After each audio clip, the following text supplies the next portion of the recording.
Hello, and welcome back to Anything Relevant.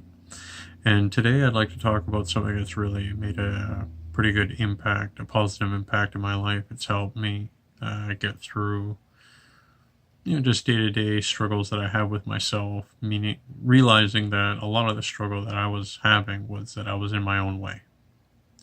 I was making it harder.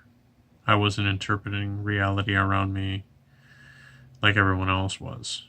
I was letting my pain be a shade over my vision, and it made things more difficult. So this is one thing that I think would help maybe someone else out there other than just myself. But I'd like to talk about it to get a clear understanding if you haven't heard of it. But if you have, you know exactly where this is going. So there's 4 agreements. There's 4 things that you can make an agreement with yourself. You can try to apply on a regular basis, because we are just habitual in our nature and how we want to spend our time and how we want to problem solve. If you add this to your repertoire, things might get a little smoother. So out of the 4, we can start with the first one, which is to be impeccable with your words. And number 2 is don't take anything personally. 3, don't make any assumptions. And 4, always do your best. Now you can get into the nuances of all 4 of these agreements and interpret them how you can, or implement them the best way that you can. Like I say, we just make habits out of everything. So it's one thing that I found with my recovery of getting back on track is that you can make a habit out of anything. You can make a habit out of a bad attitude. You can make a habit out of a bad temper. You can make a habit out of any way that you want to behave or perceive reality. So the thing that helped me was to do something new. I didn't trust my past behaviors, temperaments, judgments on how to view the world, because it wasn't getting me anywhere. So fresh tactics. So I started to try new things, try to respond new, try to see things in a new way. And these 4 agreements definitely helped me. To have the number 1 be to speak impeccably with your words means to speak with integrity, knowing that if people want to pull apart what you're going to say, it still stands even to the core. Also, you're only speaking to the right to the letter of what you mean. There's no more sting on it. There's no more anything added. There's no waste. There's no insinuating what you mean. It's what you mean. You also aren't using words to, you're not using like bad energy, but begets bad energy. So to speak impeccably, if you are feeling negatively, it's if you can just boil it down to what you can admit and be accountable to, then you'll be released of the rest. And when you're released of the rest, it just becomes a lighter load, a lighter burden to try to carry, if it's a burden. If it's not, then it's just something that you can shrug off that much easier. So to speak impeccably is to not speak with poison or venom. It's to just be accountable and honest. And you can be mad. I'm not saying you can't be mad, but when you're venomous and toxic while you're mad, you're not really making it better. So, and that speaking has powers, like there's certain hot words that can get people going. There's racism is a real thing. So there are words that can hurt, words that can agitate, insult, you name it. So if that's the case, then the opposite also is true. So if you speak with truth and love and respect, that quality will be met. That quality will be heard. It will be understood if you speak in that manner. If you speak with impeccable integrity. So that's the first one. Taking the second step, which is don't take anything personally. If you understand that we live in a world with 7 billion plus, it's easy to get caught up in your own world. It's hard to remember that everyone else has got something going on, and it's not had anything to do with you. You're not the center of the universe. You're just a speck on a blue ball floating through space. And what's beautiful about that is the impact that you can have on other people and on yourself by choosing to build yourself up and the others around you. So not to take anything personally is understand that we are just one of many, and that can also be liberating of a lot of, well, what are they thinking? What did they mean by that? Their tone when they said this, or the wording in which when they responded that way was, that's a rabbit hole. Most likely they're tired, they're hungry, they just want to go to bed. They want to sit down, put the feet up, watch some Netflix. There's all sorts of ways to look at it that absolves you from having to put yourself first and thinking that everything that's happening is because of you. It's not. It's because life is happening and they're responding to it, and you're just one element of. Think of the world as a big stew pot. You're thinking you're one single piece of carrot is the whole point of this stew. No. You're just an element of. But if you're a positive element, you will it'll be reflected on the people around you. And that's what's to strive for. There's how people respond. It's usually in their own self-interest, so that's another reason why not to take it personally. What would you do if you're in their situation? Would you go to your way for a single other entity for some quality? Probably under dire circumstances, but not everyday living.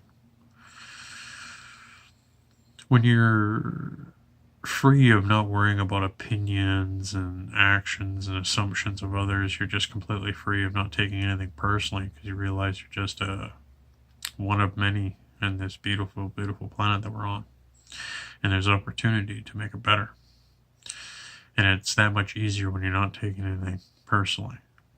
You're just honest, you have integrity, and if you do make a mistake, a misstep, overreach, you respond accordingly, and you're free of the drama and the intrigue of the court, if you will, when you master this one agreement out of the. It's good. It allows you to have more focus, gets you more honed in on what you're working on, because you're not worrying about the other details that you used to have as a yoke to stop you. And there's a third agreement. Don't make any assumptions. It's easy to make an assumption. It's especially the more clever or intelligent you think you are, the easier it is to make those assumptions, because you start recognizing patterns. I do this all the time. I am a big assumption maker. I'm trying to get better at that. But there's many reasons why people make assumptions. Mine is I'm impatient. I just want to get to the end. That's where I make a lot of assumptions. But there's other ways to make assumptions, like fear of bringing something up, so you just assume and not allow them to have their actual part of the conversation because you're too afraid to bring it up in the first place. There's where assumptions are made. There's also um, you make assumptions because of just an unhealthy relationship. It's hostile, whatever. You don't want to start that conversation. You can assume the worst, right? It's just not fair to make these assumptions because you're denying the person involved the ability to give you the truth. What if they changed their mind? What if they developed an allergy? What if something happened without you knowing that has put them off on whatever you're going to assume that they're okay with because you've seen them do that in the past? Assumptions are only an action of convenience. There's a little bit of disrespect involved in an assumption. There is. It's also a little bit authoritative or fearful or I don't know. Like I say, there's just a disrespect involved, I think. It creates misunderstandings, conflicts. It definitely makes everything murky. Like the clarity's gone when you make assumption and then they make an assumption and then you make an assumption off of that assumption, and where are you now?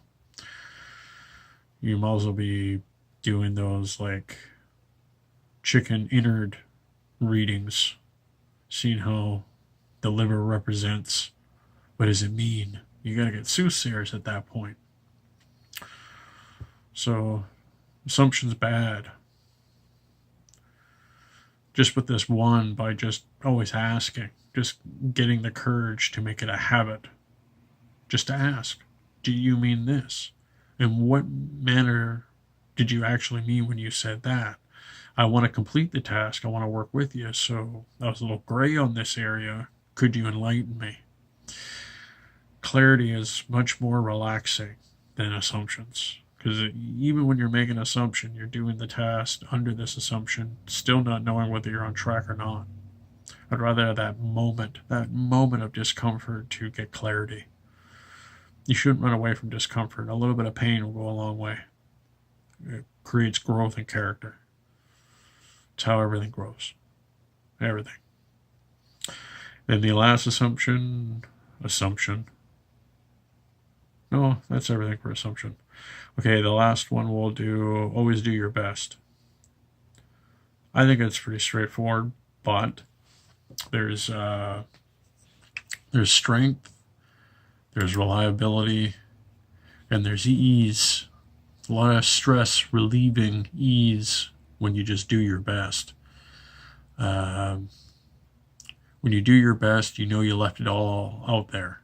So when someone says, well, why didn't you do this, why didn't you do that? I had nothing left. That's everything. You got everything. I stayed extra. I skipped a break. That's a half an hour more that I gave you that I didn't need to.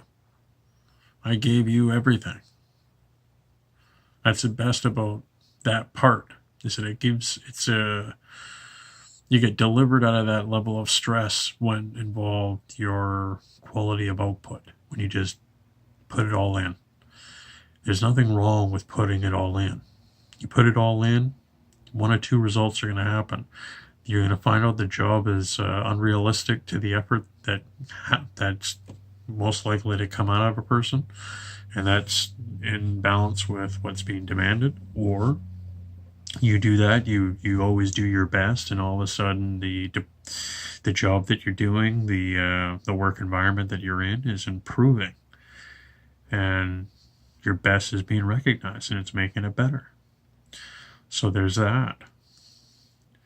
And the other thing about doing your best that you can kind of take a little bit of a realistic understanding about yourself is that you're not always going to get the best sleep.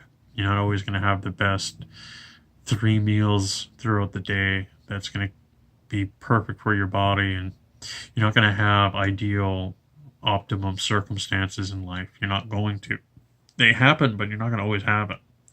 So the thing about always doing your best is that you know that on your best day, your best is amazing. On your worst day, your best it's mediocre. Maybe it's mediocre on your worst day. So if you understand that your best has a variation due to the circumstances, it'll keep you a little more aware of what those circumstances are. So your best will vary, and there's honesty in that. And that's relieving. That's stress relieving. And the other thing is that you get to know who you are. You get to test your limits. You get to find out where you're deficient. Always doing your best is very, like, all these steps have clarity to them, and doing your best is no different than the other three. You're going to find yourself. You're going to find out where others are. You're going to find out what's needed, what's demanded, and what is. These 4 steps bring, in one word, clarity. It's helped me a tremendous amount. I still apply these as best as I can, as often as I can, but I still haven't made them 100% a habit. These are a habit I want to make. It's not something I believe in. I just see the fruits of the labor when I apply them. If that's belief, okay. I think it's practice and getting some good results out of it. But I hope this is helpful to you. It's been helpful to me. It's been a pleasure to recount it onto others. It's what I like to do. So I hope I haven't wasted your time with this and inspired you to look it up and try it yourself. Well, thank you again on anything relevant. Till next time. Bye-bye.